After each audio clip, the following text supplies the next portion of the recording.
You came here to discover the secret behind creation and found it. The quantum law of creation does not include attracting what you want. It's about becoming the force that shapes it. You're the source. Now, enter into your actual power, the quantum law of creation. Introduction. Through the ages, a truth has survived. Sages whispered it, and it is engraved in the fabric of reality.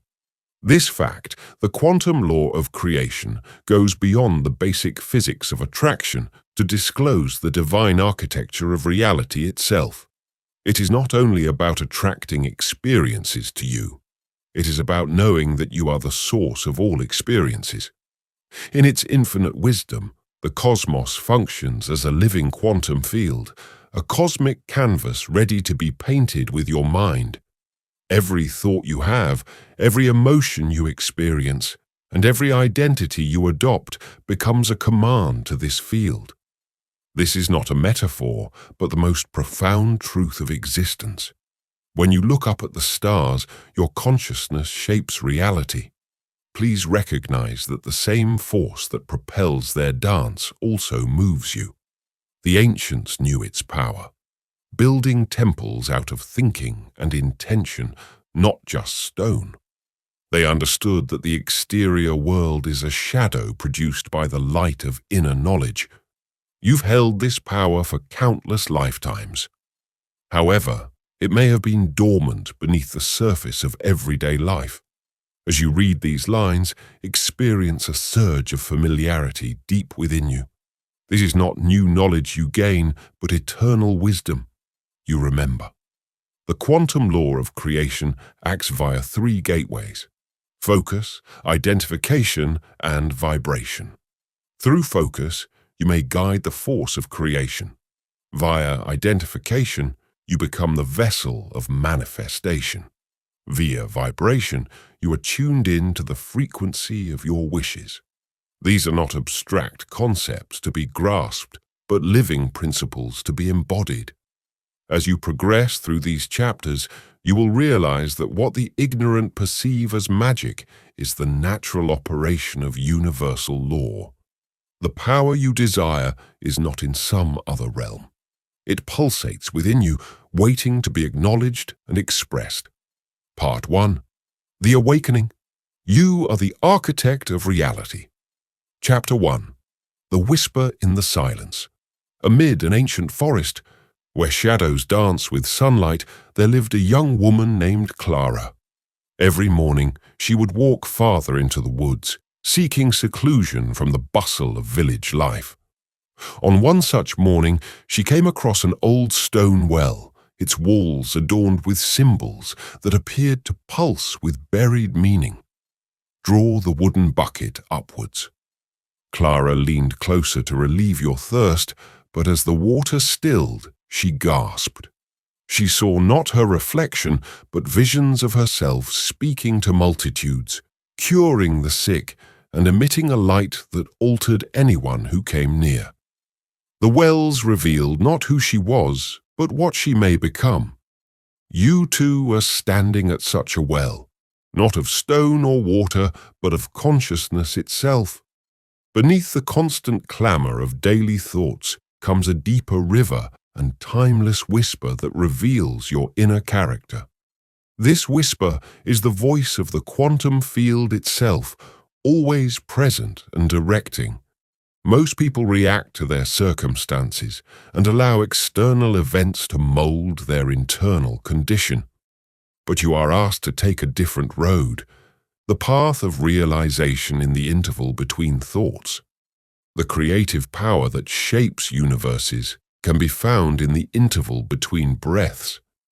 This force awaits your recognition, your partnership. The first step in wielding the quantum law of creation is awareness, not the apparent knowledge of the senses, but the profound knowing that arises from quiet. For it is in quiet that the pattern of your destiny emerges. Listen to the story of Edward, who grew up in a grand house near the sea. He heard a whisper urging him to write and impart the wisdom that burned in his heart.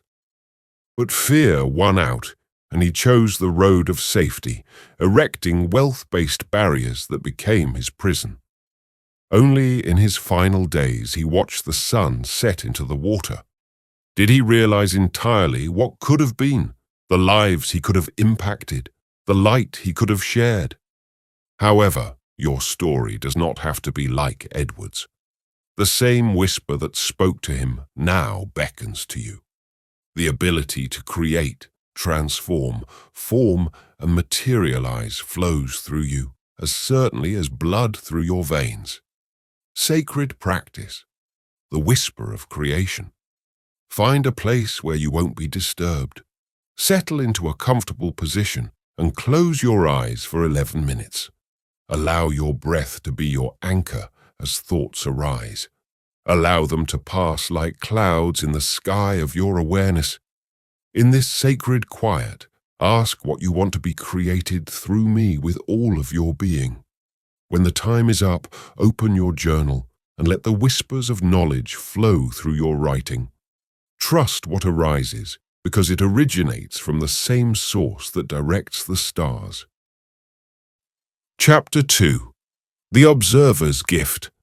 Young Henry spent his evenings staring through his grandfather's brass telescope high in the hills above his village. Night after night, he followed the motions of planets and stars, chronicling their movements over the velvet sky. But something unusual happened as his innocent inquiry turned into focused intent. Henry realized that the stars he paid special attention to appeared to glow brighter, as if in response to his gaze. The constellations he watched with intense focus appeared to arrange themselves more clearly. Still, those he only glanced at remained faint and distant. Henry unwittingly touched on one of the universe's most holy mysteries through his telescope, the power of conscious observation. This discloses the first mystical truth that has been whispered down the centuries. Your observation isn't passive. It is a dynamic force that shapes the very fabric of existence. The quantum field, that invisible ocean of limitless possibilities, does not respond to wishes or desires. It only responds to the unflinching clarity of your vision. When you properly understand this idea, you will see that every moment of observation is an act of creation. Your gaze is not simply seeing reality, it is programming it. Each thought, each focused gaze, each instant of attention is a brushstroke on the canvas of life. This fact was eloquently portrayed by Marjorie, an artist who lost her physical sight as a youngster. Nonetheless, her inner vision remained crystal clear. In her modest workshop, she would paint images that she could only imagine. Landscapes of breathtaking splendor, cityscapes that did not yet exist, or events that had yet to occur. Years later, individuals who knew her art were in wonder as her paintings appeared in the tangible world, one by one, exactly as she had envisioned.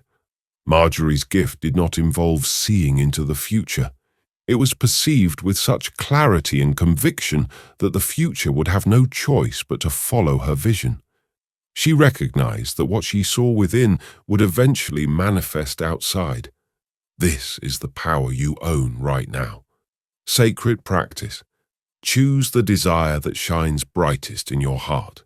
Find a peaceful area where you will not be disturbed. Please close your eyes and imagine this reality so deeply that your body believes it is happening now. Feel the emotions. Feel the physical sensations. Hear the noises and feel the triumph of its expression. Maintain this image until your entire self is filled with the confidence of its existence. This isn't an imaginative exercise. It is the act of programming the quantum field directly. Chapter 3. Everything begins in the invisible. In the silent nooks of history, countless geniuses have lived before their time. Their dreams were disregarded as fantasies, until the rest of the world realized what they were seeing. Walter was a soul, working in his workshop on projects others considered unachievable. His most astounding discovery, a contraption capable of harnessing the energy of the mind, sat gathering dust as neighbors shook their heads in sympathy. You, too, may have had the feeling of bearing a vision that others cannot see but can understand. The unseen is not unreal. It is merely waiting in the quantum realm of endless possibilities, like a seed under winter snow. Walter continued his work in solitude, not allowing doubt or ridicule to cloud his inner knowing. When his gadget finally came to life, it confirmed what he had suspected. Those who had doubted fell silent, but Walter felt no triumph, only peace. He had always understood that reality began in the invisible realm of pure possibility. This law of creation stays unaltered. Everything you see now was previously invisible, including your home, relationships, and the technology on which you are reading these words. All were born in the fertile soil of imagination. The visible world is only the culmination of creation, not its source. Eleanor recognized this reality intuitively.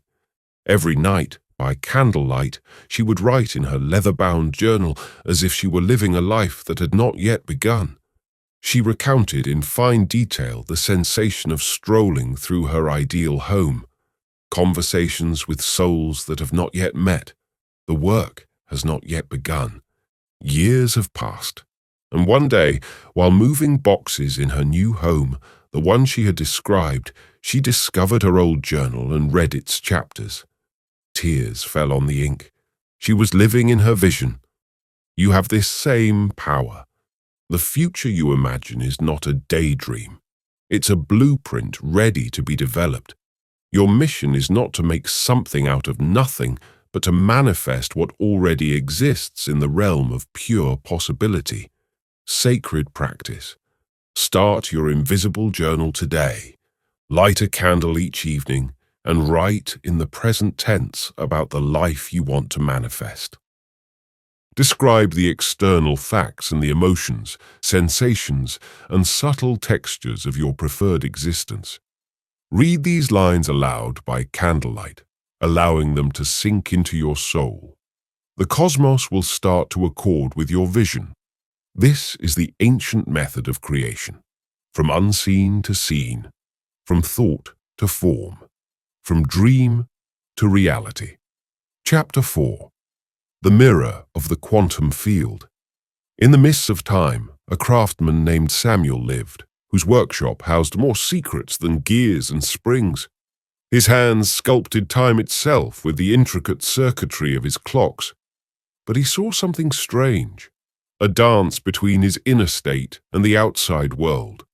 When frustration ran through his veins, tools would slip from his fingers or snap without warning. In moments of rage, his most dependable equipment failed him as if the metal itself recoiled from his touch.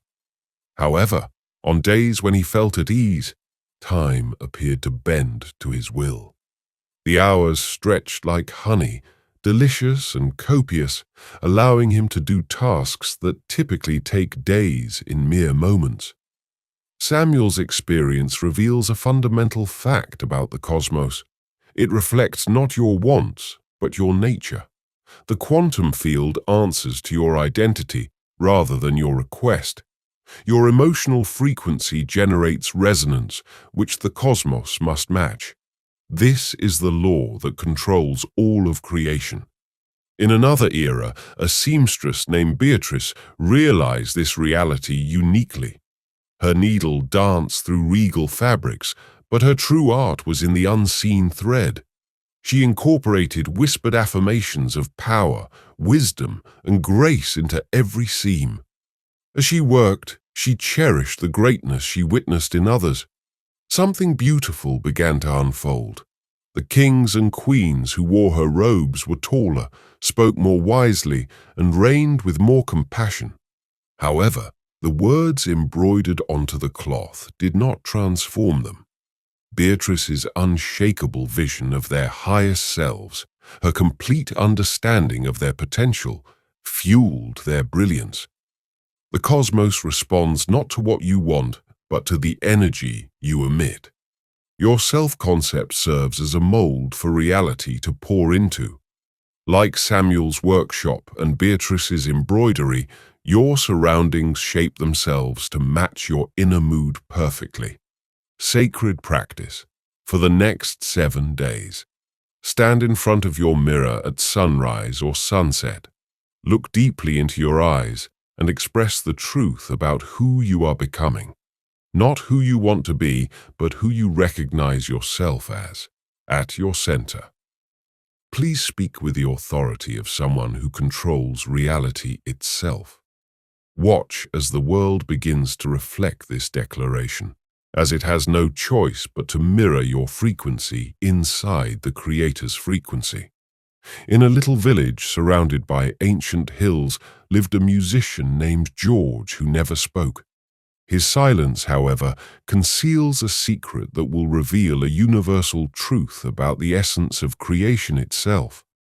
When George played his violin joyfully, sunbeams would shine through even the darkest clouds. When melancholy filled his heart, storm clouds collected overhead, their tears echoing the feelings coursing through his bow. And when he played with pure love, the sick would discover Mysteria completely healed, as if his music contained medication in its notes.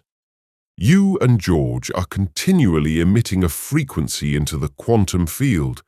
Every thought, emotion, and subtle vibration of your being creates ripples in the fabric of reality. The cosmos does not answer your wants or prayers. It responds to your electromagnetic signature or central frequency.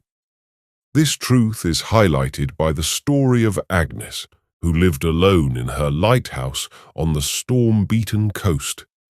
Night after night, she maintained the light that directed ships to safety and a profound, unbroken tranquility within her heart.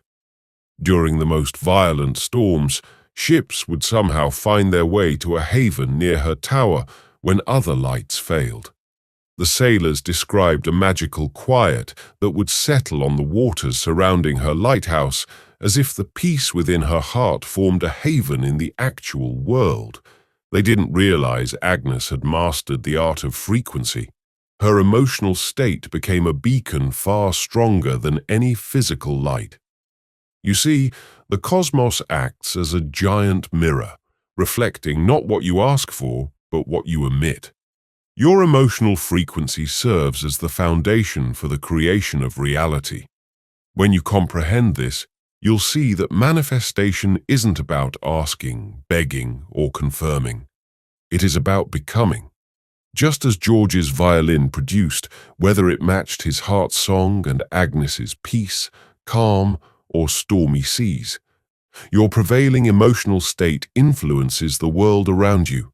The goal is to actively choose and maintain your vibrational frequency rather than change your ideas. Sacred practice. Each morning, as the sun rises, select the emotion you want to embody for the day. Could you write it down with effort and clarity? Then, for a whole hour, allow this emotion to become your normal frequency. Feel it in every cell of your body. Allow it to color every contact, every breath. This is not a pretense. It is the purposeful creation of emotional mastery. This practice has the seed of marvels ready to bloom in the garden of your reality. Chapter 6. Doubt is a shadow, not a truth. High among the mist-shrouded summits, Franklin was on the verge of his greatest accomplishment. The top awaited just a few feet away. However, his feet refused to move, not because his body failed. His muscles stayed strong and his breath was steady. But in that critical moment, doubt rose like a phantom, whispering questions that appeared to freeze the air around him. You two are on the verge of achieving your goals, but something is holding you back. What you need to understand is that doubt is not your enemy. It's the shadow created by your light. When you approach the barrier of transformation, doubt arises not as a warning, but as a sign that you are on the verge of breaking through. The global rule discloses the truth. Resistance increases in exact proportion to your proximity to manifestation. Like a cosmic test, uncertainty appears most when you are closest to your dreams. This is not a coincidence, but confirmation. Martha, a 40-year-old midwife, experienced her own doubts when she was asked to assist with a birth during total darkness. She was in a dark room where she couldn't see her hands. However, something profound awoke in the darkness, unseen by the naked eye. Her fingertips became her eyes. Her intuition is her guidance. As the night went on, she delivered the child flawlessly. Never did she need to witness what she already knew, through touch and trust in that darkness. Martha said, "I discovered that certainty lives in the heart, not the eyes. Your skepticism is loud because your potential is louder when you comprehend this. Doubt goes from an impediment to an oracle, a symbol indicating the beginning of your next evolution rather than a barrier to overcome. Resistance is the universe's way of testing readiness. Faith overcomes fear like Franklin on the mountain ledge.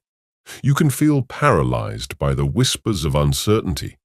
You, like Martha, may question your capacity to proceed in the dark. Remember, however, that doubt is not the same as truth. It's just the shadow your light casts as you approach your destination. Sacred practice. Take a piece of parchment and jot down any doubt that comes to mind today. Hold nothing back. Allow each worry and uncertainty to spill onto the paper once completed.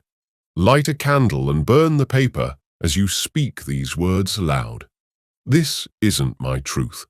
Watch as your doubts turn to ash. Recognize that their dissolution contains your emancipation, because what burns away was never really yours. Only borrowed anxieties pose as reality. Chapter 7. The Choice Point. Virgil stood alone in his fields in the sun-baked valley, where hope had wilted like fading crops. The ground crumbled beneath his feet, parched and yearning for water. While others had given up their land to the terrible drought, Virgil delved into his seed pouch and began planting a fool's errand. The locals whispered as they watched from their windows. The gods have turned away from this land. But Virgil understood what they did. Not that the cosmos responds to situations, but rather to decisions. You both face such choices. Each sunrise marks a sacred crossroads, inviting you to venture beyond the visible into the realm of possibilities. What is an opportunity in disguise? The power is not in waiting for situations to change, but in making the decision that alters conditions in the quantum field of endless possibilities. Decision is the force that condenses waves of potential into particles of reality. When you choose with firm certainty, you order the whole fabric of life to conform to your vision. This isn't just wishful thinking, it is the science of creation. Consider Lillian, who taught in a little classroom during severe difficulty. Every morning before her students arrived, she would touch each desk and say a blessing. May this seat hold someone who will transform the world. Year after year, she continued this process, seeing beyond the poverty and limits that surrounded her students. Decades later, doctors, scientists, and leaders would trace their inspiration back to her classroom, unaware of her daily decision to give up their greatness. The power of choice exists beyond the moment of choosing. It has an impact on lives that are yet to be born. When you select your highest vision over your existing circumstances, you ignite forces you don't fully understand. Your decision, like Virgil's, can serve as a catalyst for miracles. The rains came mere days after Virgil sowed his seeds, while others hurried to plant in the moist soil. His seeds had already taken root and were growing toward their destination. His crop was abundant, not due to luck, but due to the strength of his decision. Sacred practice. Pause your activities today as the sun reaches its zenith. In this moment of perfect harmony between morning and evening, consider what you're choosing right now. Listen carefully to the answer that emerges. Then make one bold decision that is consistent with who you are becoming, rather than who you have been. Allow your higher self's vision rather than circumstances to guide you. This decision should be recorded in your journal, along with the exact time it was made, because you have changed the course of destiny right now. Chapter 8. The Divine Blueprint. Howard, the stonemason, would wake up early from dreams of soaring arches and intricate spires. Night after night, the same cathedral beckoned to him, a magnificent structure that appeared to connect heaven and earth. Though he had never seen it in real life, the vision burned in his heart with the intensity of absolute truth. You too have such visions within you, desires that awaken you in the night, that whispered to you in moments of silence. These are not empty wishes. They are messages from the infinite blueprints encoded in your very soul. When a dream persists and haunts you with its beauty and possibility, know that you have been chosen as its vessel into being. Howard began to build his cathedral, stone by stone, though none could see what he saw. His hands moved with certainty, guided by an intelligence beyond his own. Those who passed by questioned his sanity, for he worked without plans or drawings. Yet he knew, as you must know, that the truest plans are written not on paper, but in the heart. The universe speaks through desire. What calls you most deeply is not the voice of ego or empty wanting. It is your destiny reaching through time to guide you home. Your longing is a lighthouse, illuminating the path you were born to walk. Dorothy understood this truth in her small corner of the world. She planted a garden unlike any other, following visions that came to her in meditation. She arranged flowers in patterns that seemed to pulse with hidden meaning. Years later, scholars discovered ancient scrolls depicting sacred geometries. The exact designs Dorothy had planted, she had not invented but remembered, tapping into the wisdom that existed before time. Like Dorothy's garden in Howard's cathedral, your deepest desires carry the signature of the eternal. They are not random or meaningless. They are your soul's recognition of its own divine assignment. When you honor these desires and dare to build what others cannot yet see, you participate in bringing heaven to earth. The universe has planted the seeds within you for a reason. Your task is not to question them, but to tend them with devotion and trust. For in fulfillment, the most actual desires lie in the fulfillment purpose. Sacred practice. Find a quiet space where you will not be disturbed.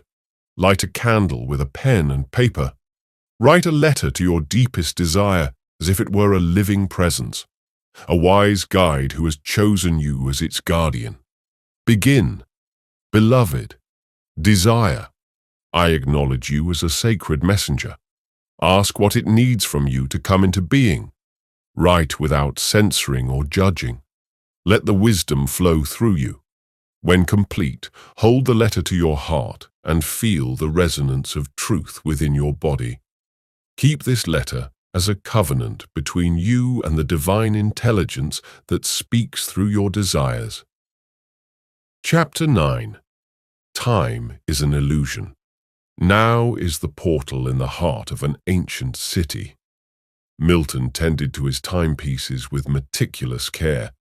Each asite filtered through dust-laden air, and he would wind his beloved clocks each morning. Their steady rhythm marks the passage of moments. Yet, one day, I was moved by an inexplicable urge. He reached out and stopped the hands of his masterpiece. A golden chronometer passed down through generations. In that suspended moment, something shifted. The air grew thick with possibility, and events unfolded with uncanny precision. Customers he had thought of would appear at his door. Solutions to mechanical puzzles revealed themselves without effort.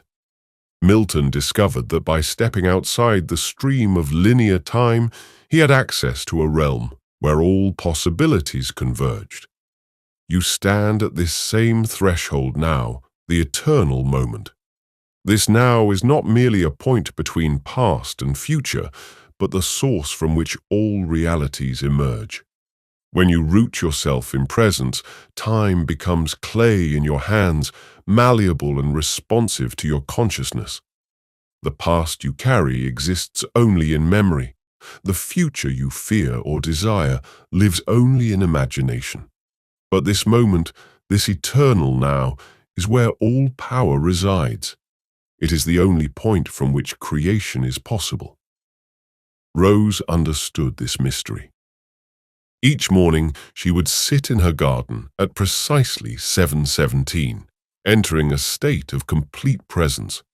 She refused to carry yesterday's story or tomorrow's anxiety in that pristine awareness. She witnessed what others called impossible flowers blooming out of season, relationships healing without words, and abundance flowing without effort. What others claimed took years. She experienced moments of pure presence. The universe does not know time as you have been taught to understand it. It responds only to the quality of your consciousness. In this moment, you stand fully present, unencumbered by regret or anticipation. You access the quantum field where all possibilities exist simultaneously. Your power to create does not depend on how long you have waited or how far you must go. It depends solely on your ability to root yourself in the eternal now. From this central point, all timelines are accessible. All realities are available. Sacred practice throughout your day. Pause at random moments. Let all thoughts of the past and future fall away. Center yourself in pure presence and declare with quiet authority, I am in the center of all time. I choose from here. Feel the weight of these words in your body. Notice how reality seems to pause, waiting for your conscious direction. This is the moment of power, the only moment there ever is. Chapter 10. The Sacred Permission. In a small attic room, bathed in the soft glow of morning light, Clarence sat before his writing desk.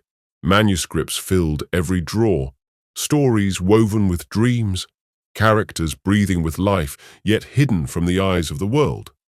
Each day he would write, seal the chapters away, and wait for a sign that he was worthy of being read. You may recognize yourself in Clarence's hesitation. How often have you waited for external validation before embracing your gifts? The universe whispers a truth you must now hear. Permission does not come from without, but from within. Your power lies dormant until you claim it. The cosmic forces do not bestow worthiness. They respond to your declaration of it. When you align with your inner authority, the universe bends to mirror your certainty. The laws of creation operate through self-recognition. What you believe about your worthiness becomes the frequency you emit, and thus the reality you attract. You need not wait for acclaim, for approval, for someone to recognize your light.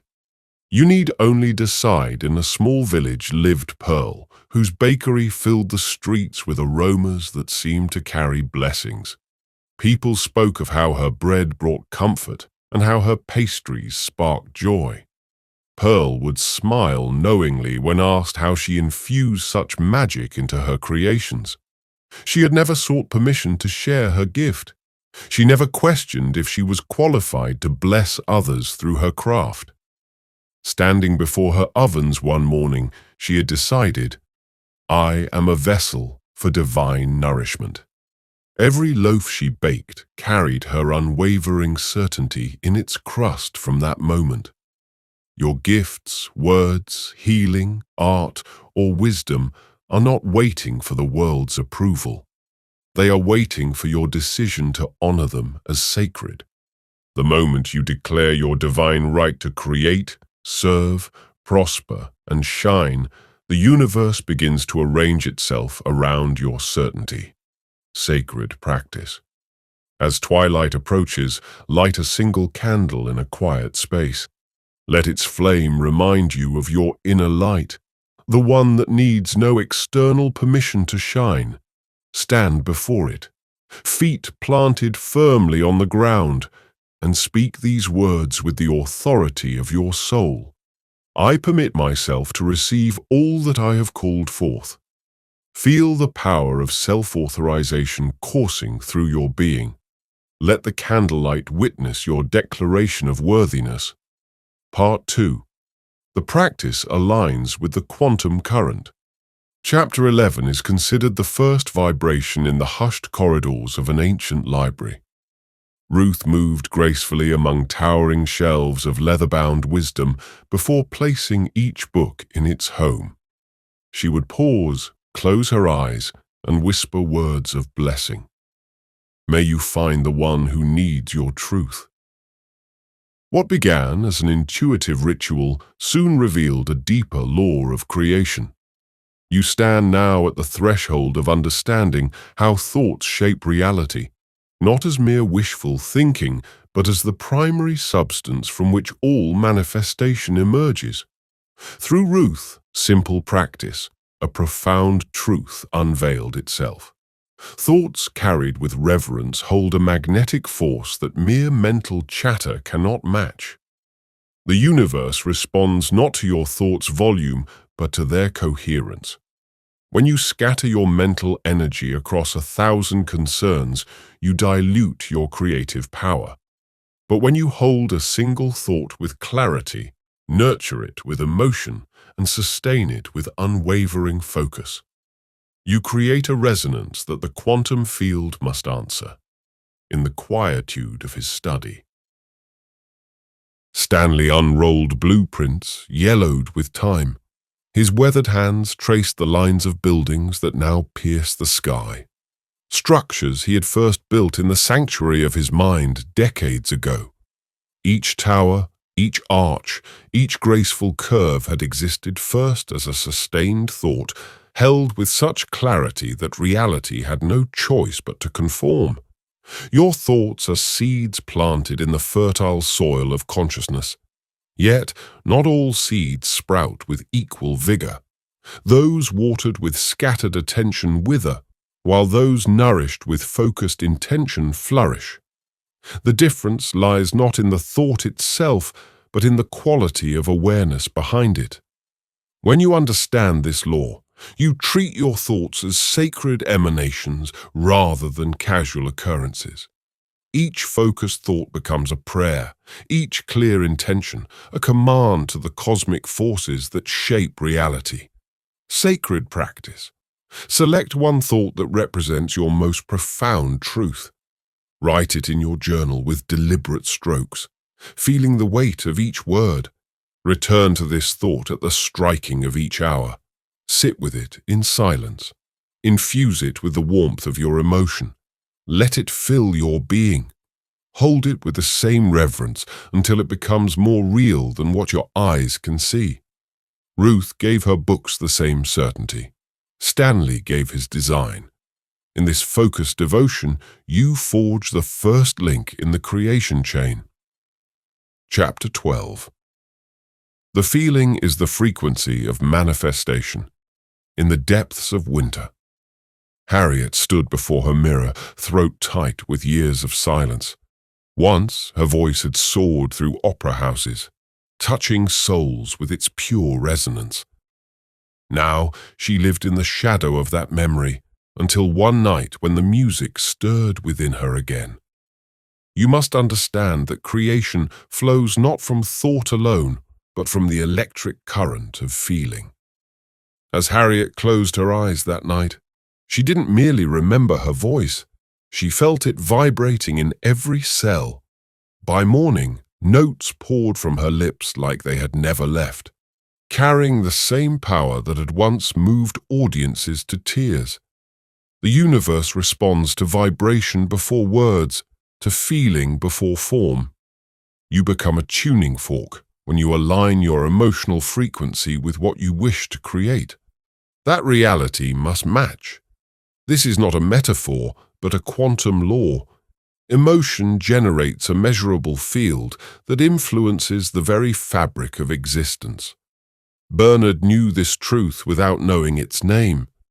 Each dawn, he would sit in his garden, watching the sun paint the sky in the same colors as his wife's favorite flowers. In those moments, he didn't think about her. He felt her presence so intensely that the boundary between past and present dissolved. His love became a bridge across dimensions, proving that emotion knows no linear time.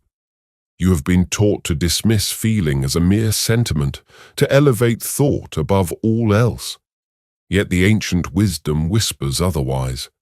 Gratitude carries the highest frequency in the human experience, followed closely by joy, wonder, and love. These are not simply pleasant states. They are creative forces that bend reality to their rhythm. When Harriet sang again, she didn't practice scales. She bathed in the pure joy of music until her body remembered its purpose. When Bernard communes with love each morning, he doesn't grasp it. Memory. He surrenders to the feeling until it becomes more real than absence. Sacred practice. Find a peaceful area where you will not be disturbed. Choose music that stirs your soul. Or bring an object that connects you to your desire. Close your eyes and allow yourself to feel your vision as if it were manifesting. Now don't imagine it. Become it. Let the feeling. Feel your chest pulse through your veins. Vibrate in your bones. Move if your body calls for it. Breathe it in. If it carries a scent, taste it if it has flavor. Stay here until the feeling becomes more real than your eyes can see when they open. This is not visualization. It is vibrational alignment, the forgotten language of creation. Chapter 13. The imaginal realm is more real than real. Norma's hands moved across parchment with otherworldly grace in a small workshop lit by candlelight. Each stroke of her pencil revealed gowns of such magnificence that they seemed to float off the page designs that existed nowhere in the physical world, yet felt more real than the wooden table beneath her fingers. You must understand that what you call imagination is not mere fantasy. It is the quantum workshop where all creation begins.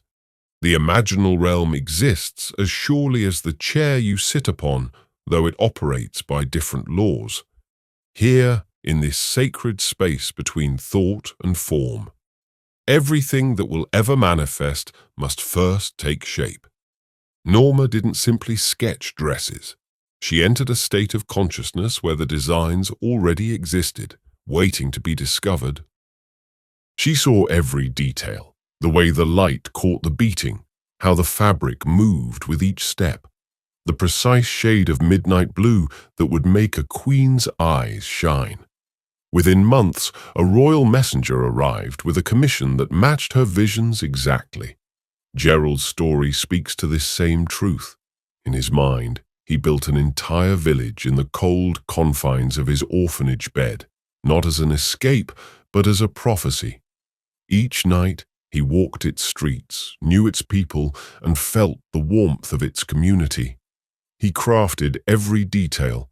The town square with its ancient oak. The chapel bells rang at noon. The way sunlight hit the cobblestones. 20 years later, he was elected mayor of a town so similar it took his breath away. The imaginal realm operates through absolute law. What you imprint there with feeling, detail, and reverence must emerge in the physical world. This is not wishful thinking. It is the very mechanism of creation itself. When you enter this space consciously, you step into the quantum field where all possibilities exist simultaneously, waiting for your selection. Your task is not to figure out how your visions will manifest. That belongs to the infinite intelligence of the universe. Your role is to enter the imaginal realm with the reverence of an artist and the precision of an architect, knowing that what you experience there contains the seed of its fulfillment. Sacred practice. As you prepare for sleep tonight, create a sacred space in your mind. Enter it as you would a temple. Allow a scene from your desired life to unfold naturally, as if watching a film where you are both observer and participant. Notice every detail, the sounds, the textures, the quality of light, and the emotions flowing through your body. Don't direct the scene. Let it reveal itself to you. Stay with this vision until sleep begins to take you, knowing that you are programming the quantum field between waking and dreaming.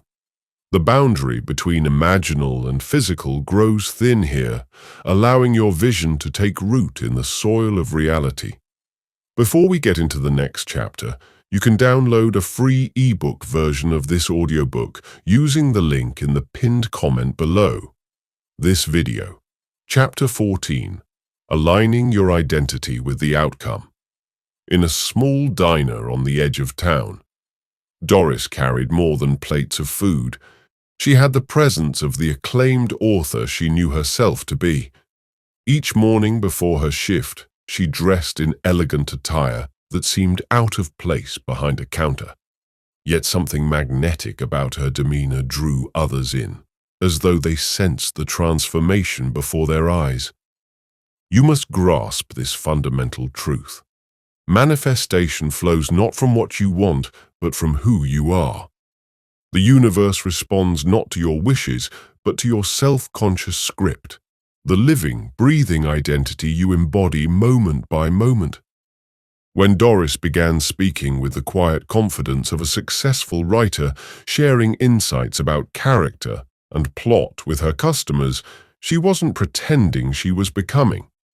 Within months, her manuscript found its way to a publisher who recognized, in her words, the same authority she had been radiating. The shift in her external reality was merely catching up to the internal shift that had already taken place. Consider Elwood, who crafted shoes with skilled hands for decades until the day he awakened to a deeper calling. He began carrying himself with the gentle authority of a healer, speaking words that soothed more than leather. His hands, once known for stitching souls, became known for mending souls. The transformation occurred not when he received his first patient, but in the moment he accepted his new identity without reservation. Your identity is the mold into which the universe pours. Experience. Change the mold, and reality has no choice but to reshape itself accordingly. This is not about pretense or performance. It is about allowing yourself to expand into the truth of who you are becoming. The caterpillar does not pretend to be a butterfly. It surrenders to its inherent nature. Sacred practice. Take a moment to write out every detail of your future self, not just their achievements, but their way of moving through the world. How do they speak? What do they wear? How do they carry themselves? What energy do they emanate? Then, for one whole day, step fully into this identity. Dress as they would dress. Speak as they would speak. Move as they would move. This is not an exercise in pretending. It is a sacred act of becoming. Let each moment be an opportunity to align with this expanded version of yourself, knowing that as you hold this frequency, the universe must respond in kind. Chapter 15. The Great Collapse. In the golden age of theatre, Irene commanded stages across continents, her name blazing on marquees that lit the night. Yet at the height of her acclaim, she vanished, choosing instead the company of silence in a remote mountain cottage.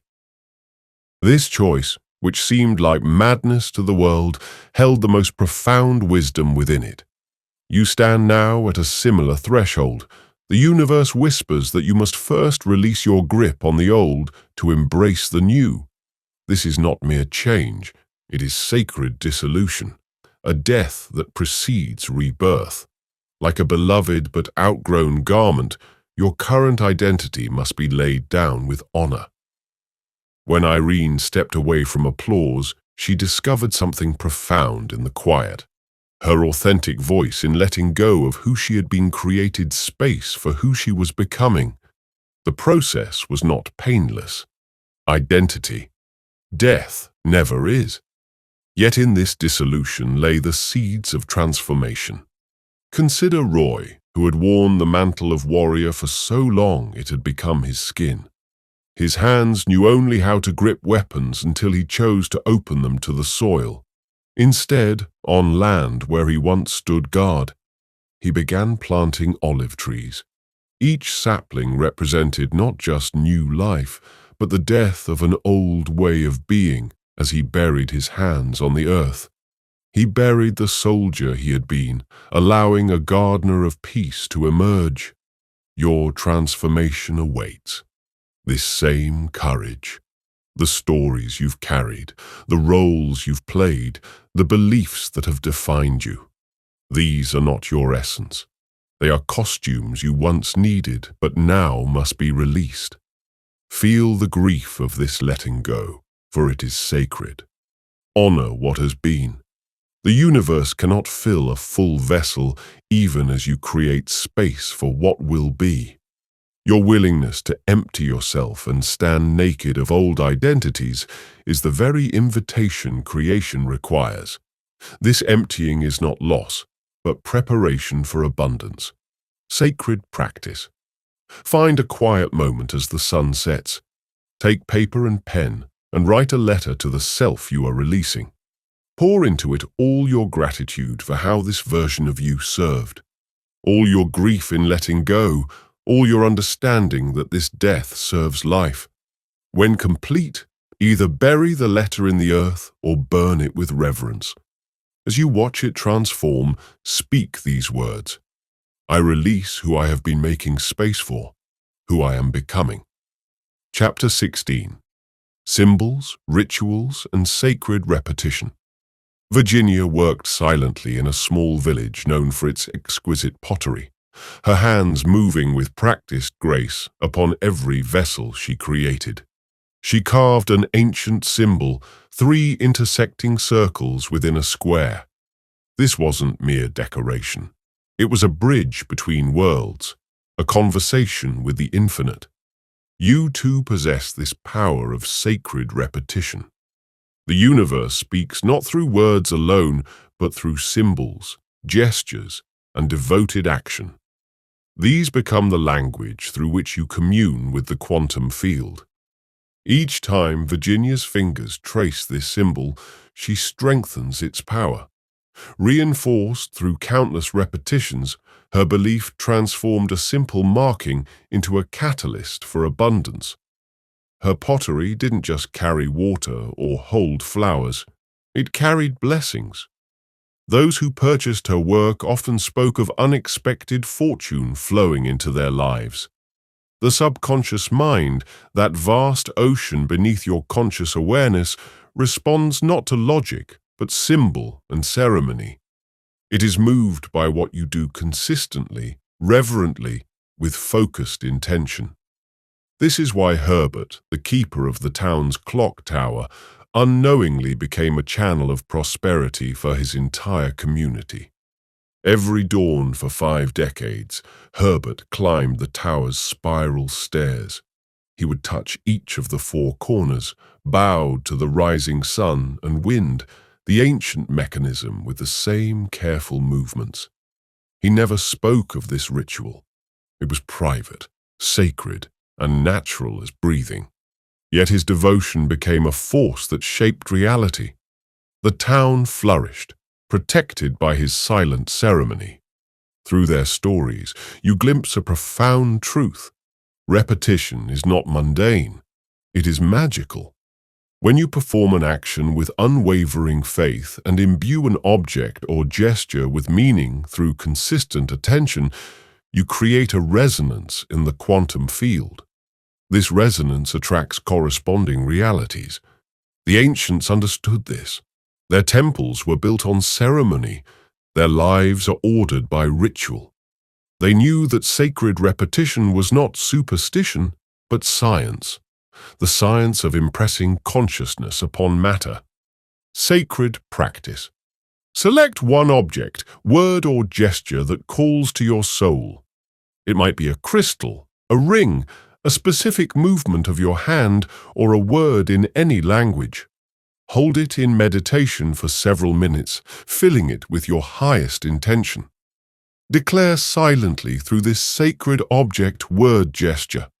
I commune with the infinite. As I use this with devotion, so shall my intention manifest. Use your chosen symbol daily, at the same time, with the same reverence. Let it become your bridge between worlds. Chapter 17. Receiving is a sacred act. Mabel lived in a modest cottage at the edge of town, whose hands were always giving but never receiving. Each morning, she baked extra loaves to share, mended clothes for neighbors, and tended gardens that weren't hers. Yet when others offered help, she would wave it away with a smile and say, "I couldn't possibly accept." The universe operates through cycles, giving and receiving from a sacred circle. When you refuse to receive, you create a dam in the flow of abundance. Your resistance, born of unworthiness, becomes the barrier keeping prosperity at bay. Mabel's transformation began on an autumn morning when exhaustion finally overcame her pride as she struggled with heavy groceries. A stranger offered assistance for the first time instead of declining. She paused, breathed deeply, and whispered, "Yes, thank you." This simple acceptance created a crack in the wall she had built around her heart. That crack widened day by day. She accepted a neighbor's offer to share garden vegetables, allowed a friend to treat her to tea, and received a compliment without deflecting each. Yes, felt like a small revolution in her soul, and with each acceptance, the universe responded with greater abundance, opportunities, connections, and unexpected gifts. Clifford's tale mirrors this truth from another angle. In his small apartment, surrounded by books and silence, he had perfected the art of refusing life's offerings. For months, a letter sat unopened on his desk. Its presence is a testament to his resistance to receiving. When he finally broke the seal, he discovered an inheritance that had been waiting patiently for his recognition. The money was secondary to the more profound lesson. Abundance had been there all along, awaiting only his willingness to receive it. You stand now at this same threshold, the universe, his gifts around you. Yet you may have learned to deflect them with polite refusals, with unworthiness, with the belief that receiving is somehow less noble than giving. But receiving is not taking. It is completing the circle of divine exchange. Your resistance to receiving is not humility.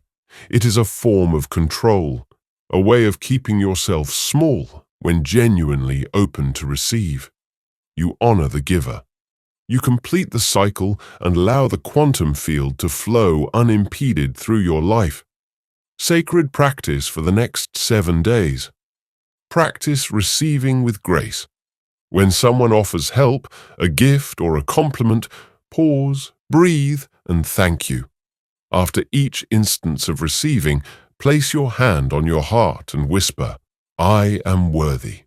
Notice how this simple act begins to shift the flow of abundance in your life. Chapter 18.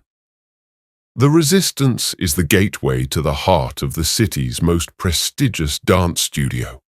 Beverly moved with grace and precision until the day her body betrayed her.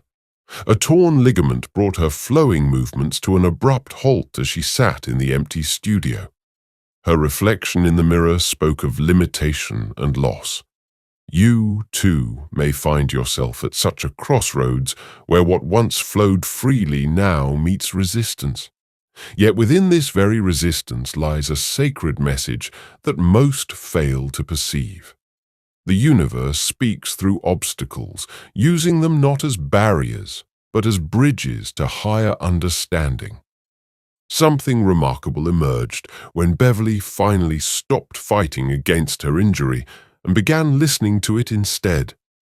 Her forced stillness revealed movements she had never noticed before. Subtle rhythms in her breath, microscopic adjustments in her balance, the dance of energy through her body even in repose. What appeared as a limitation became initiation into a deeper art. The quantum field responds not to your struggle, but to your surrender. When you push against resistance, you strengthen its presence in your reality. But when you embrace it as your teacher, it transforms into a gateway. Floyd, a master carpenter, spent decades pursuing perfection in his craft. Each tiny flaw in his work became a source of torment. Until one day, his trembling hands created an unexpected groove in an otherwise flawless table. As he stood ready to discard his work, sunlight caught the imperfection, creating a pattern of shadows that transformed the entire piece.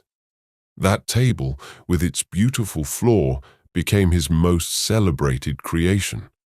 What you resist persists, not because the universe is cruel, but because it awaits your recognition of the gift within the challenge. Your obstacles are not punishments, they are portals. Each point of resistance in your life marks the entrance to a new dimension of understanding. If only you will stop long enough to listen to its wisdom. The pain you feel when confronting resistance is not a signal to retreat. It is the sensation of your consciousness expanding like a butterfly struggling to emerge from its chrysalis. The very act of pushing against limitation strengthens the wings you'll need for flight. Sacred practice. Find a peaceful area where you will not be disturbed. Light a candle and take out your journal. Think of the most substantial resistance you currently face in your life. Please write a letter beginning with, "I acknowledge your presence in my life. What wisdom do you carry for me?" Sit in silence after writing, allowing the answer to emerge from within. Record what you receive, knowing that the very act of asking transforms the nature of resistance itself. Chapter 19. Words create worlds, and then a small radio station tucked away in the mountains. Estelle discovered a truth that would transform her life and the lives of thousands who tuned in each morning between the melodies and rhythms of her morning show. She began speaking words of power, not as mere commentary, but as sacred declarations into the quantum field. Your words hold a vibrational frequency that ripples through the fabric of reality itself. When you speak, you are not merely expressing thoughts, you are issuing commands to the universe. Each syllable carries an energetic signature that instructs the field of infinite possibility, how to arrange itself. Estelle's listeners began reporting extraordinary changes in their lives. A woman who heard the affirmation, "I am worthy of love," while driving to work, found herself proposing to me that evening. A man caught the words, "Abundance flows freely to me," and received an unexpected inheritance. The following week, the airwaves became a conductor of miracles. Yet it was not the words alone that held such power. It was the consciousness behind them. When you speak with the full authority of your divine nature, reality has no choice but to respond.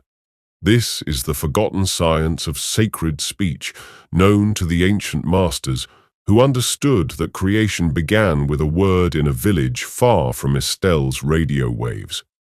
Horace, the blacksmith, worked in almost complete silence. Each morning before touching his tools, he would utter a single phrase: "Divine fire flows through my hands."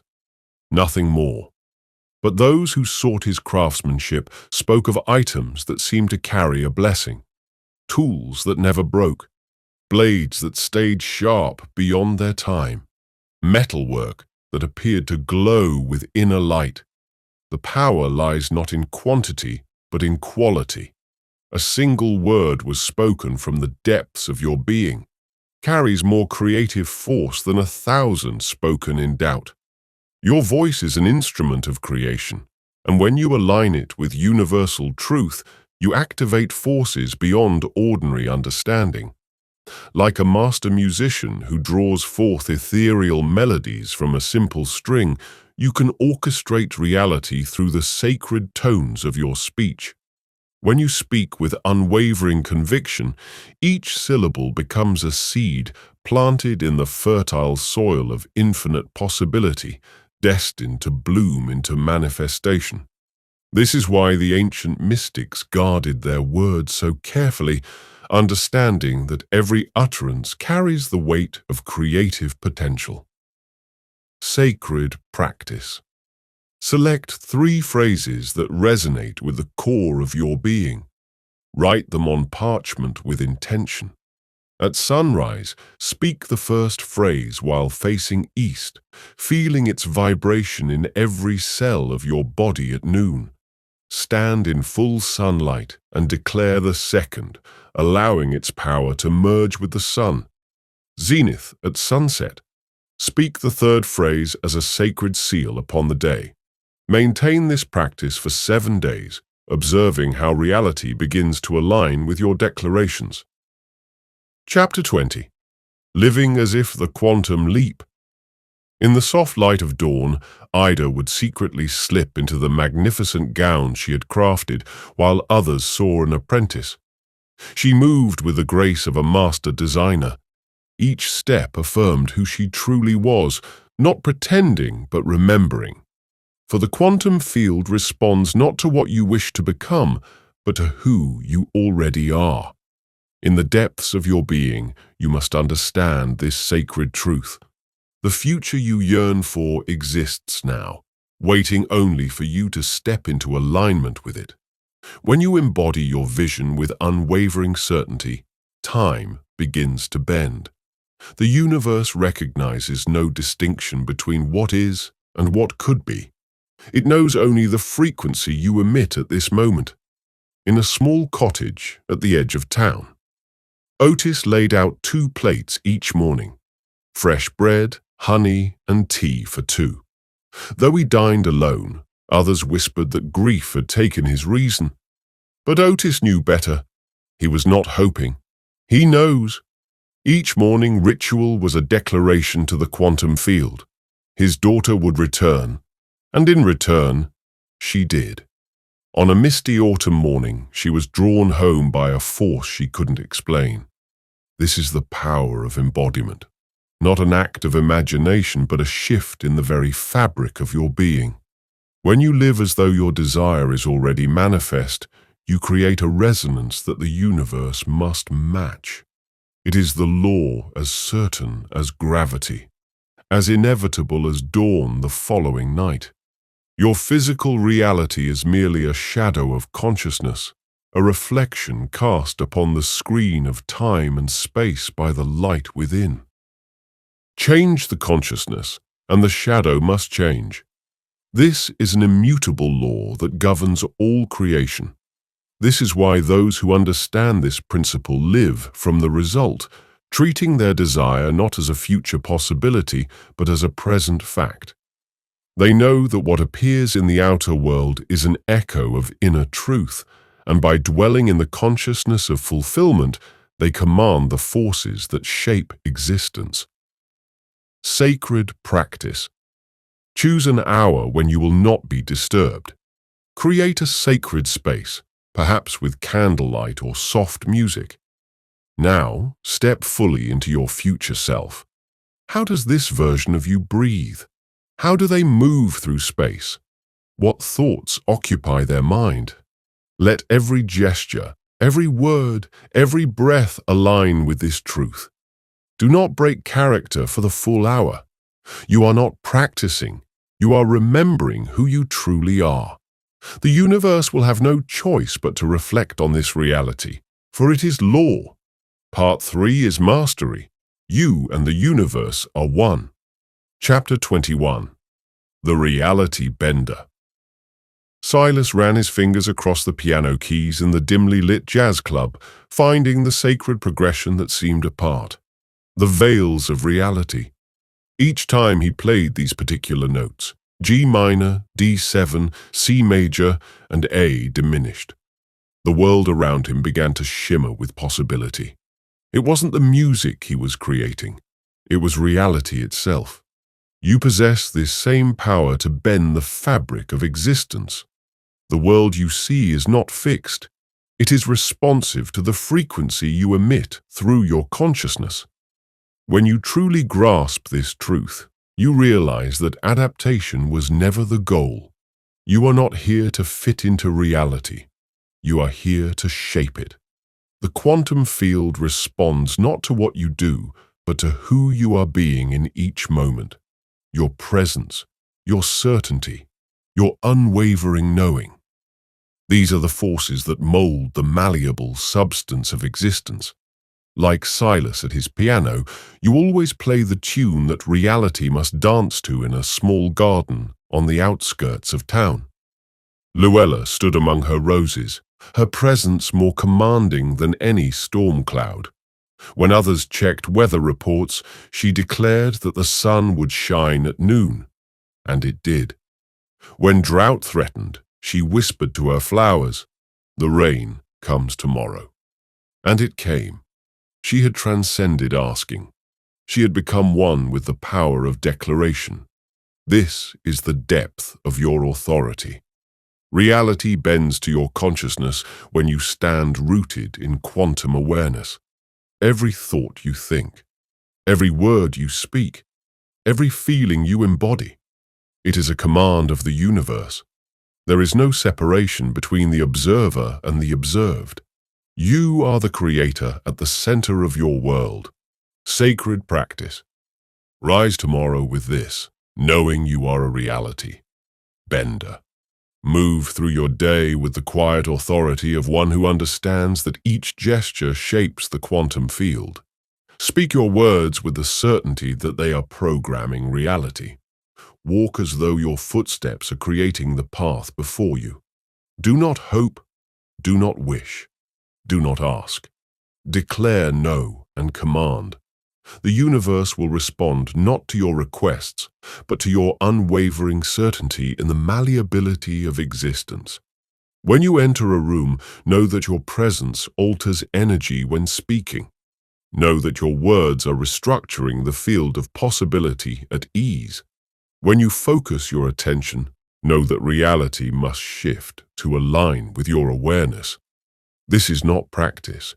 It is a remembrance of your true power. Chapter 22. The field responds to certainty. In a workshop filled with gears and springs, Clyde assembled timepieces without blueprints or guides. His hands moved with the assurance of one who walked between worlds, knowing that each mechanism would align perfectly. Not because he hoped, but because he knew the universe responded not to his skill, but to his certainty. You stand at this same threshold of creation. The difference between those who manifest and those who merely wish lies not in technique, but in knowing. When you cross the bridge from wanting certainty, reality has no choice but to conform to your consciousness. Notice how Clyde never questioned whether his clocks would work. He did not hope they would keep time. He knew they would. This knowledge resided not in his mind, but in the marrow of his bones. It was not a thought he entertained, but a truth he embodied. This is the vibration that commands the quantum field. Most spend their lives in the shadow realm of hoping, wishing, and wanting.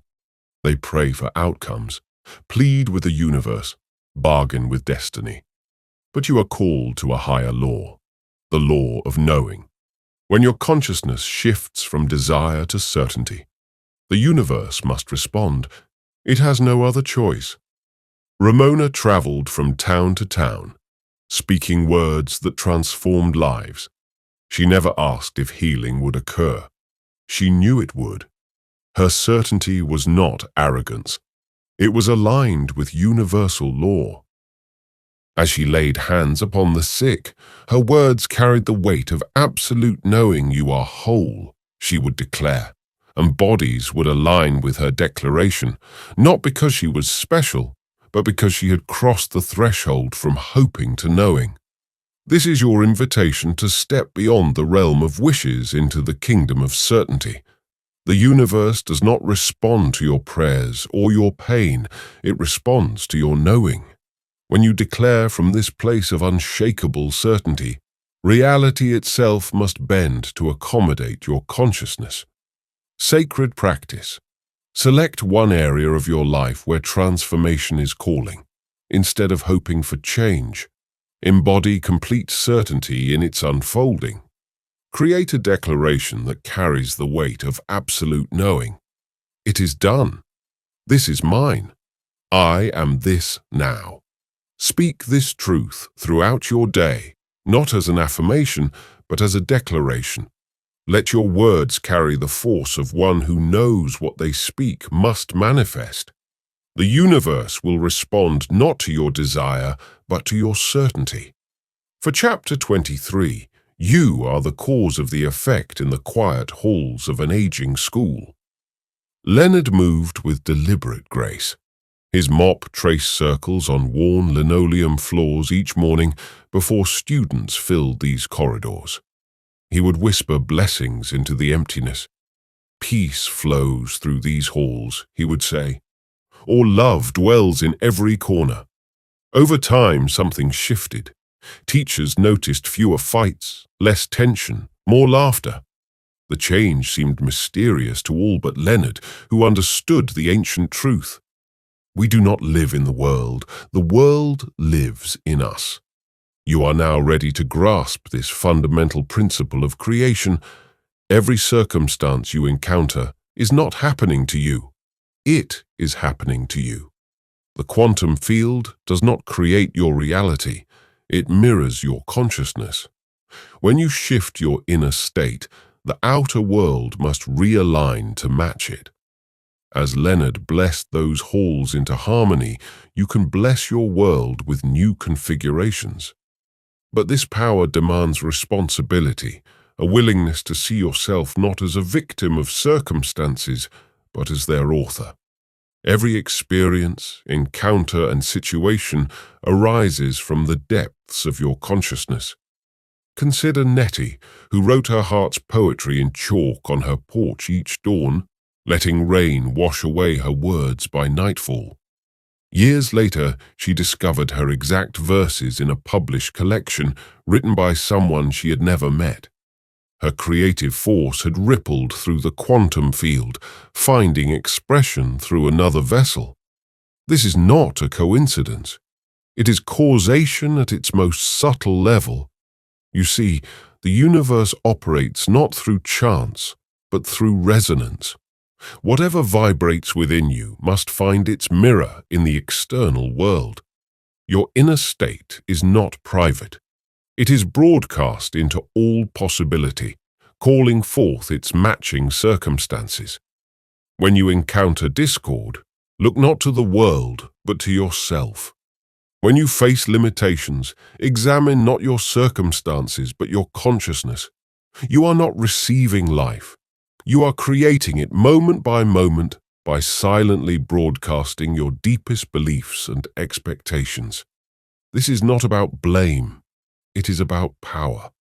Knowing that you are the origin point of your experience means holding the master key to transformation. Change your inner state and watch as reality reshapes itself to reflect your new consciousness. Sacred practice throughout this day. Pause before each situation you encounter. Ask yourself, what within me has called forth this experience? Be willing to see yourself as cause, not effect. When you encounter harmony, acknowledge the peace within you that created it. When you face a challenge, look for the belief or expectation that summoned it. Adjust your inner state and watch the outer world transform to match your new vibration. Remember, you are not living in the world. The world is living in you. Chapter 24. Synchronicity is the signature of alignment in the bustling streets of an ancient marketplace. Eugene knelt before countless shoes, his cloth moving in rhythmic circles as he brought leather to gleaming life. Each morning, he would ask the universe for guidance in his decisions. And so it began. A white feather would drift down whenever his choices aligned with his highest path. At first, he dismissed these moments as chance, but as the pattern continued, he awakened to a profound truth that you must also embrace. The universe speaks not in thunderous proclamations, but in whispers, symbols, and perfect timing. What appears as coincidence to the sleeping mind reveals divine correspondence to the awakened heart. When you align with your true path, reality becomes poetry. Each moment is pregnant with meaning, and each encounter is precisely orchestrated. Consider how Alma, in the depths of her grief, began dreaming of blue lilies, flowers she had never seen in waking life. In the morning, she finally chose joy over sorrow. Her daily walk led her past a garden she had never noticed before. There, swaying in the morning breeze, stood a cluster of blue lilies in full bloom. This was not a chance. It was confirmation. The language of synchronicity surrounds you at all times. A song that answers your unspoken question. A book that falls open to exactly the page you need to read. A chance encounter that shifts the course of your destiny. These are not random events. They are the universe's way of speaking directly to your soul. But to receive these messages, you must first attune yourself to their frequency. Like Eugene with his feathers, you must cultivate the art of sacred attention. Every detail matters. Every coincidence carries meaning. The universe wastes nothing in its communication with you. When you begin to notice these patterns, you step into a different relationship with reality itself. You are no longer moving through a cold, mechanical world or dancing in a living cosmos that responds to your every step. The signs are always there, waiting to be recognized. Yet this awareness requires something from you, the courage to trust what cannot be explained by logic alone. The wisdom to see meaning in the seemingly mundane.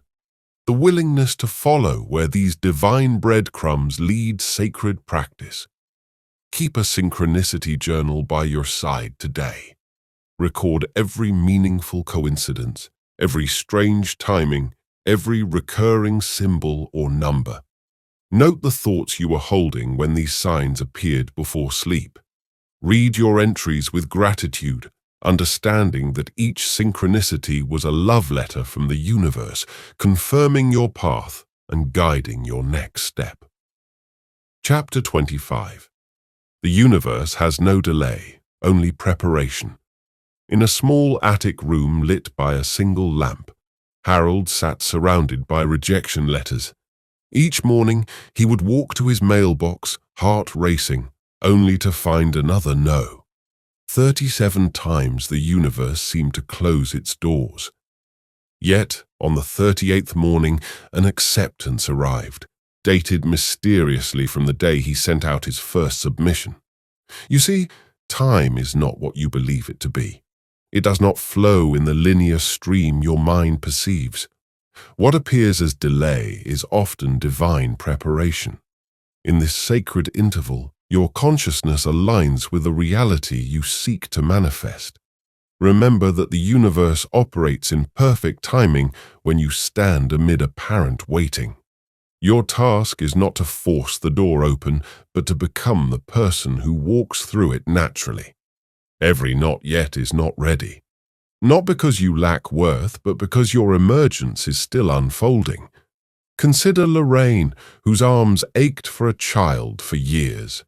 She petitioned the heavens, marking each month of emptiness his failure. But the universe was not denying her. It was preparing her. In the morning, she finally looked in the mirror and declared, "I am already a mother." She received a call about a little girl who needed exactly the love she had spent years cultivating. The quantum field responds not to time, but to resonance. When you align fully with your desire and embody it at the level of identity, what seemed impossible arrives with elegant timing. Your role is not to push against the gates of manifestation, but to become so aligned with your vision that its arrival becomes inevitable. What you perceive as waiting is a sacred transformation. Each moment of seeming delay holds within it a gift of becoming. The universe is not withholding. It orchestrates circumstances, aligns energies, and prepares you and your desire for a perfect union. Stop measuring your manifestations by the calendar. Begin measuring them by your alignment. When you feel impatience, know that this is your preparation. The universe has never been late to any appointment, though its timing rarely matches your expectations. Sacred practice each time impatience arises today. Pause and speak these words aloud. The universe is not late. It is preparing something perfect. Feel the truth of this statement in your body. Let it dissolve the urgency of waiting and open you to the wisdom of divine timing. In this surrender, you align with the force that orchestrates all creation. Chapter 26.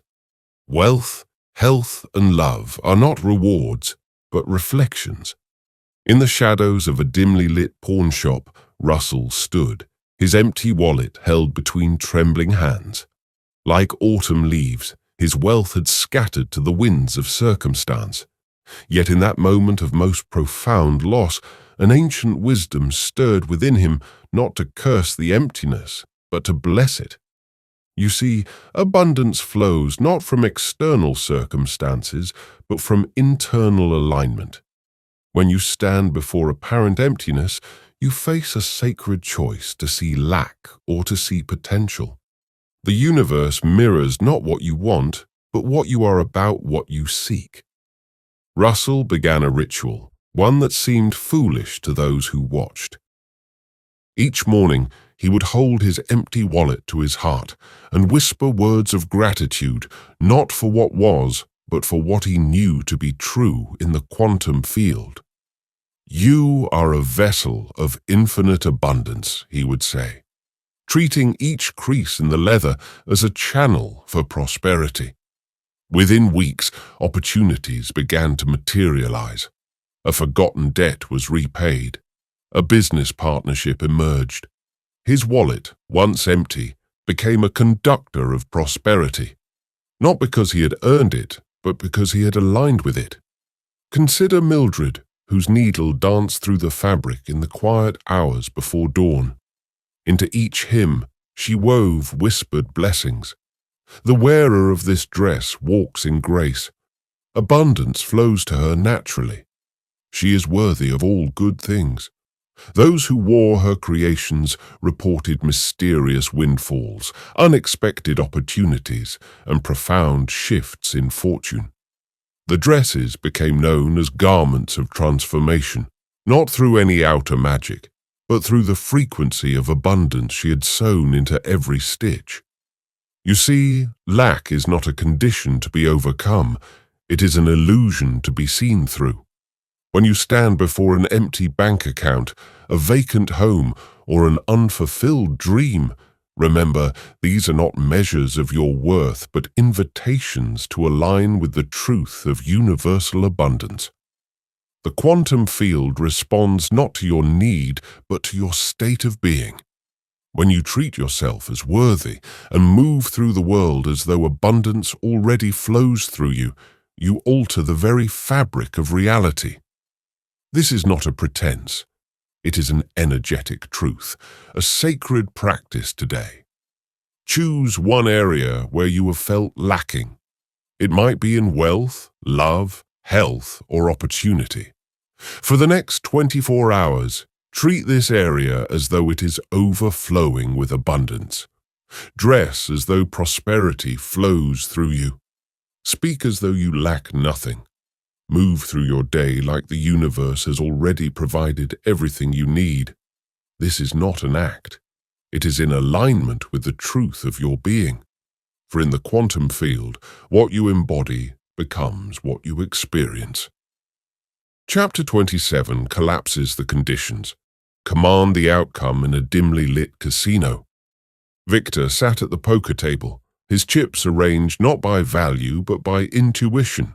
In contrast, others calculated odds and studied faces. He listened to something more profound, the whisper of perfect timing.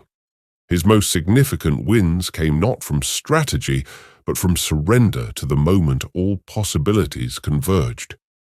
You stand now at a similar crossroads.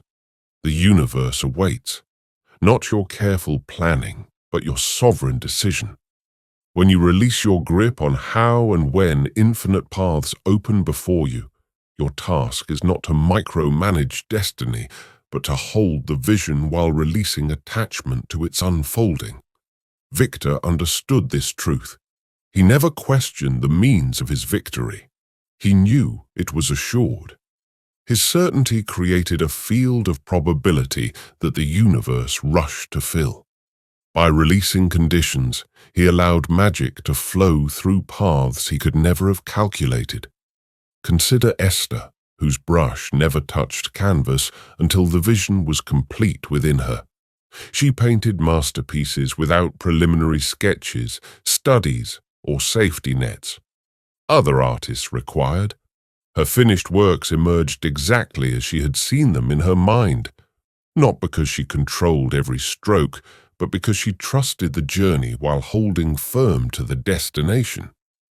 You see, the quantum field responds not to your detailed instructions, but to your unwavering vision and complete trust. When you dictate how you narrow the infinite channels through which your desire can manifest, you insist on when you create resistance in the natural flow of divine timing. This is the paradox of manifestation. The more you release control of the process, the more precise your vision manifests. The universe has access to paths you cannot see, timing you cannot comprehend, and resources you cannot imagine. Your role is to remember the end while surrendering the journey to a wisdom greater than your own sacred practice. Take your deepest desire and write it down in detail, allowing yourself to express every nuance and shade of what you truly wish to manifest. Now, examine every condition you've placed upon it. Everyone must be this way, and it has to happen then. Every limitation is born of fear or doubt that you've unconsciously woven into your vision. Cross out each condition one by one, feeling the weight. Lift from your spirit with each stroke of your pen. Feel the freedom in each release, the expansion of possibility that comes when you loosen your grip on the how and when. When you've eliminated every restriction and every barrier that your mind has constructed, hold your paper to your heart and declare with complete trust, I allow this to come in the highest, fastest, and most joyful way. This is not resignation. It is alignment with the infinite intelligence that orchestrates galaxies, guides the seasons, and knows the perfect path to your highest good. In this sacred moment of surrender, you become one with the divine flow that has never failed to deliver what is meant for you. Chapter 28. The Quantum State of Surrendered Power.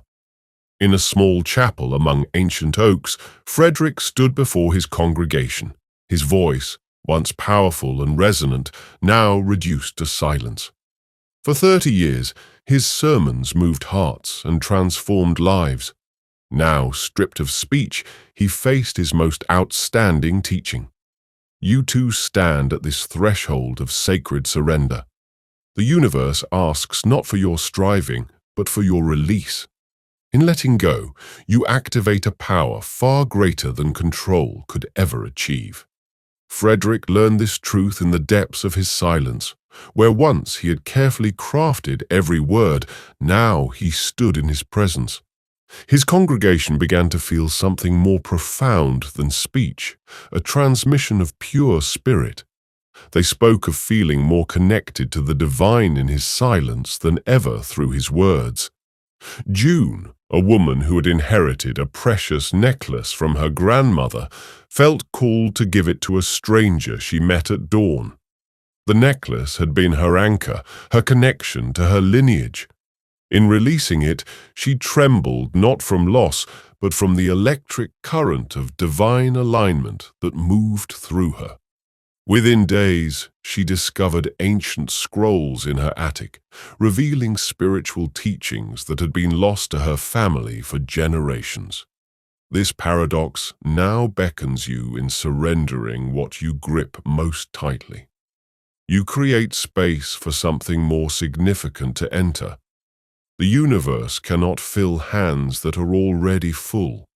Your perceived control is often the very barrier to your expansion. When you release the need to orchestrate every detail to safeguard every outcome, you align with the vast intelligence that orchestrates the dance of galaxies. This is not passive resignation. It is active alignment with the force that moves the world's sacred practice.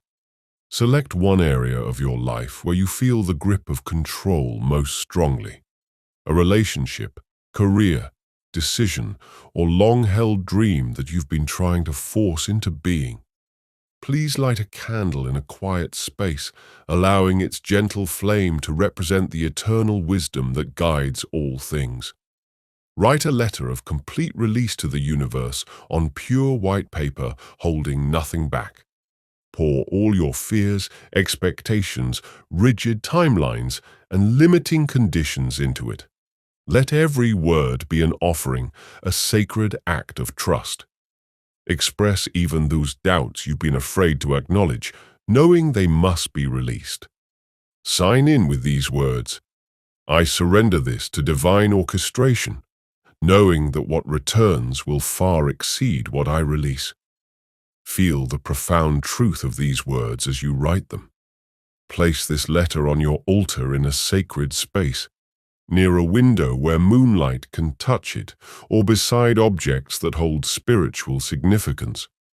Let the candle burn as a symbol of transformation, dissolving resistance into trust, the melting of fear into faith. As you watch the flame, know that just as it dances freely while remaining perfectly guided, your life will also flow when you release your need to control its every movement. Chapter 29. Create through being, not trying. In a small flower shop at the edge of town, Sylvia arranged roses with such tenderness that each bloom seemed to glow from within. She had pushed and strived for years, plastering the town with advertisements and special offers. Yet the day she stopped trying, the day she allowed herself to be present with each stem, each petal, each moment, everything changed. You stand now at this same crossroads of understanding. The quantum field responds not to effort, but essence when you cease the endless doing and sink into being. You activate a magnetic force beyond comprehension. Sylvia discovered this truth among her flowers. She no longer thought about sales or strategy. Instead, she lost herself in the pure joy of creation. She spoke to her flowers as friends, arranged them with love, and delighted in their presence. Soon, people began appearing at her door, drawn by an invisible force. They couldn't explain. There's something different about this place, they would say. We can feel it. In the city's heart lived Everett, an older man who had never sought to teach or guide anyone. He lived in profound peace, tending his small garden and reading by his window. Yet day after day, strangers would knock at his door seeking counsel. He offered no technique, no systems, no promises. His very presence was the teaching in his quiet company. Problems seemed to dissolve. Clarity would dawn, and hearts would heal. This is the profound truth that now beckons you. The universe responds not to what you do, but to who you are, being. When you try to manifest, you create resistance. When you embody the energy of what you desire, you become a natural magnet for its expression. Consider how water flows. It does not strain or struggle. It simply moves in harmony with its nature. So too must you align with the essence of what you seek. If you desire abundance, be abundant in your thoughts and feelings. If you seek love, be love itself. If you want peace, embody peace now. Sacred practice. Choose the state of being that matches your deepest desire. It may be joy, abundance, peace, or love for this day. Take no extra action towards your goal. Instead, live as though you are already the person to become. Move through your day as if what you desire is already yours. Let your breath, your walk, your smile reflect on this truth. Notice how reality begins to bend toward your embodied state. Without effort, without strain, you are not reaching for something distant. You are awakening to what already is. Chapter 30. These are 2 powerful and quiet hours before dawn. Wanda would sit at her wooden table, threads and fabrics laid before her, and speak the day into being. Today, a woman in blue will request a wedding dress, she would say, and by afternoon, such a woman would appear.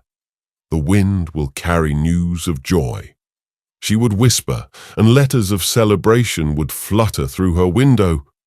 You have walked through ancient wisdom, uncovered forgotten truths, and now stand at the threshold of full remembrance. The law you have studied is not separate from your being. It is your being, like Wanda, who discovered that reality danced to the rhythm of her words. You too possess this sacred authority. Raymond, who once measured life through microscopes and equations, found himself transformed by this understanding. After years of demanding proof, he encountered a truth beyond evidence. Kneeling before an ancient oak, tears streaming down his face, he whispered, I remember that the artificial boundary between observer and observer had dissolved at that moment. He saw that consciousness itself was the foundation of all reality. This is not a power to be gained, but a truth to be remembered. You are not learning something new. You are awakening to what has always been. The quantum law is not a force outside yourself, waiting to be mastered. It is the essence of your being, the truth of who you are. When you speak, the universe listens not because you have earned its attention, but because you are its voice. When you create, reality shapes itself, not because you have learned its secrets, but because you are its source. You are not separate from the field of infinite possibility. You are that field expressing itself in human form. This understanding changes everything. No longer must you petition the universe for your desires. You no longer must wait for permission to create. You are the dreaming field, taking form and experiencing its infinite potential through your unique expression. Sacred practice. Stand before a mirror at sunrise. Look deeply into your own eyes and speak these words with the full authority of your being. I command from alignment. I create through presence. I am the law. Repeat this declaration for 30 days, allowing each word to resonate with your true identity. You are not affirming something new. You are acknowledging what has always been. If you enjoyed this audiobook, I created a free ebook version for you. You can download it using the link in the pinned comment. Conclusion. As you close these chapters, know that what has transpired here is far more than the acquisition of knowledge. You have not merely learned, you have remembered. The ancient wisdom in these teachings has awakened something that has continuously resided within you, waiting to be recognized. The quantum law of creation was never separate from your being like a wave. Remembering it is the ocean. You have returned to your natural state of power. Each teaching, each practice, and each moment of revelation has served as a mirror reflecting your inherent divinity. Look back upon your journey through these chapters. Notice how each chapter built upon the last, not adding to who you are, but peeling away the layers of who you are not. The parables and practices were not meant to give you something new, but to illuminate what has always been true. You now understand that manifestation is not about attracting what you want. It is about embodying who you are. The universe no longer responds to your request because it has recognized your authority. You are not seeking its permission. You are expressing its nature through your being. This wisdom will continue to deepen within you. Return to these teachings as often as you are called, knowing that each reading will reveal new layers of truth. What seems profound at first will become fundamental. What appeared mysterious will become self-evident.